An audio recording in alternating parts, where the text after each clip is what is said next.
विश्व कल्याण mission trust की ओर से आयोजित श्रीमद् भगवत कथा का प्रारंभ पीएस गार्डन से हुआ। कथा से पहले 2100 महिलाओं ने धूमधाम से कलश यात्रा निकाली। विश्व कल्याण मिशन ट्रस्ट आगरा द्वारा नववर्ष 2013 के प्रारंभ में प्रथम दिन से PS garden Gwalior road Rohta पर भागवत कथा का भव्य कलश यात्रा के साथ कथा का शुभारंभ हुआ। कलश यात्रा में पूरे आगरा शहर तथा आसपास के सभी ग्राम से 2100 कलश के साथ माता बहनें टोलियों के रूप में अग्रधाम सेवा सदन सेवला ग्वालियर रोड पर एकत्रित हुई तथा यात्रा के रूप में बैंडों की धुन पर भजनों पर नाचते गाते कथा स्थल पीएस गार्डन तक जोश के साथ सिर पर कलश धारण कर पहुंची।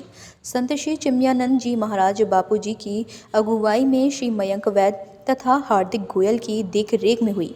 कथा के प्रथम दिन पूज्य बापू श्री चिन्मयानंद जी महाराज के मुखरबिंद से सभी कथा रूपी अमृत का श्रवण किया। इस कथा में बापू ने भागवत का महत्व बताते हुए कहा कि नाम ही सार है। चिन्मयानंद जी महाराज ने बताया कि सुखदेव जी राजा परीक्षित को नैमिषारण्य में कथा सुना रहे थे।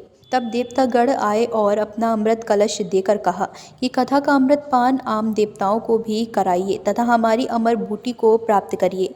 तब सुखदेव जी ने कहा कि हमें अमृत की आवश्यकता नहीं, हमें तो निर्भय जीवन चाहिए जो भागवत कथा से प्राप्त होता है। सुमन गोयल ने पवित्र भागवत पोथी को पूरी यात्रा के समय सिर पर धारण रखा। ये आगरा वासियों का परम सौभाग्य है कि आज अंग्रेजी का नया वर्ष प्रारंभ हो रहा है। तो ऐसे अवसर पर श्रीमद् भागवत के कथा से नववर्ष का आरंभ हो रहा है। तो सबसे पहले तो मैं आगरा के क्षेत्र के सभी लोगों को, सभी भक्तों को इंग्लिश नववर्ष की हार्दिक शुभकामनाएं देता हूं, शुभ आशीर्वाद उनको। और आज अभी हम लोगों ने मंगल कलश यात्रा के साथ श्रीमद् भागवत कथा का शुभारंभ किया है। किसी भी कार्य के आरंभ में सौभाग्यवती माताएं मंगल कलश सिर पर लेकर के चलती हैं तो हमारे सनातन धर्म में वो बहुत बड़ा शगुन माना गया है, शुभ माना गया है। जैसे कि भगवान राम के बारात में सुनी अस ब्याह सगुन सब नाचे, तो आज वही दृश्य यहाँ देखने को मिला। हजारों माताएं अपने सिर पर मंगल कलश लेकर चल रही थीं और भागवत जी ने पूरे क्षेत्र का भ्रमण किया। नए वर्ष के आरंभ में भागवत जी हमारे क्षेत्र में भ्रमण कर लें तो इससे बड़ा सौभाग्य और क्या हो सकता है। नववर्ष के पावन उपलक्ष्य में इस रोहता आगरा की पावन धरा पर ग्वालियर रोड पर जो ऐतिहासिक कलश यात्रा हमारे विश्व कल्याण मिशन ट्रस्ट की शाखा आगरा द्वारा निकली है, जिसमें लगभग 2500 महिलाओं ने कलश अपने मंगल कलश अपने सिर पर धारण करके और पोथी यात्रा में शामिल होकर इस यात्रा को भव्य बनाया है। साथ ही साथ आज से लेकर 7 जनवरी तक यहाँ विशाल श्रीमद् भागवत कथा परम पूज्य संत श्री चिन्मयानंद बापू जी के श्रीमुख से होगी।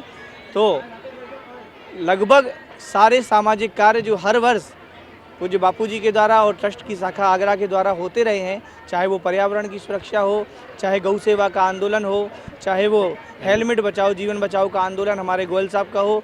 नववर्ष की इस पावन बेला पर और इस पावन धरा पर आज ऐसा व्यंगम दृश्य, ऐसा लग रहा है समूचा क्षेत्र बरसाना बना हुआ है और ठाकुर जी वृंदावन में बैठे बैठे देख रहे हैं, कह रहे हैं वाह कितनी राधिकाएँ हैं, कितनी राधिकाएँ हैं, अनंत राधिकाएँ जिनकी आज यहाँ दर्शन और स्वयं हमारे पूज्य सद्गुरुदेव राष्ट्रीय संत चिन्मयानंद बापू जी जो कि देख रहे हैं कि क्या लीला है और उनके सानिध्य में आज ये कलश यात्रा यहाँ व्यंगम व्यवस्था के साथ साथ यहाँ पीएस गार्डन में कथा स्थल पर आई है और हजारों महिलाओं ने राधे राधे राधे राधे कर और इस कलश यात्रा को पूरा किया है। और ये आज 1 जनवरी से ये दिव्य कथा का प्रारंभ हो गया है। विश्व कल्याण मिशन ट्रस्ट द्वारा आयोजित भागवत कथा का आज जो कलश यात्रा का भव्य कार्यक्रम हुआ, जिसमें महिलाओं ने कोई गिनती तो नहीं है कि कितनी महिलाएं थी, लेकिन फिर भी अनुमानित मैं कहूँगी कि कम से कम 2500 महिलाओं से तो कम नहीं थी। देखते ही बनता है और देखने में आप सबको लग भी रहा होगा कि वाकई ही महिलाओं में जो उत्साह था और जो देखने में आया है कि सभी कलश पर सजे हुए और अपने सालो श्रृंगार के साथ में सभी महिलाओं ने कलश उठाए और भागवत का पोथी लेकर के जजमान साथ आगे आगे चले, कलश लेकर आगे आगे चले और इस भागवत की गंगा में डुबकी लगाने के लिए सभी लोग यहाँ बैठ करके आज कथा श्रवण करी है सभी ने और सभी लोग इस भागवत को सुनने के लिए इतने आतुर हैं, गुरु जी के दर्शन के लिए इतने आतुर हैं। मुरारी लाल गोयल, भिक्की लाल अग्रवाल आदि उपस्थित रहे। व्यवस्था में अग्रवाल महिला मंडल, श्री साईं सेवा मंडल, सेवा भारती के सभी पदाधिकारियों का सहयोग रहा।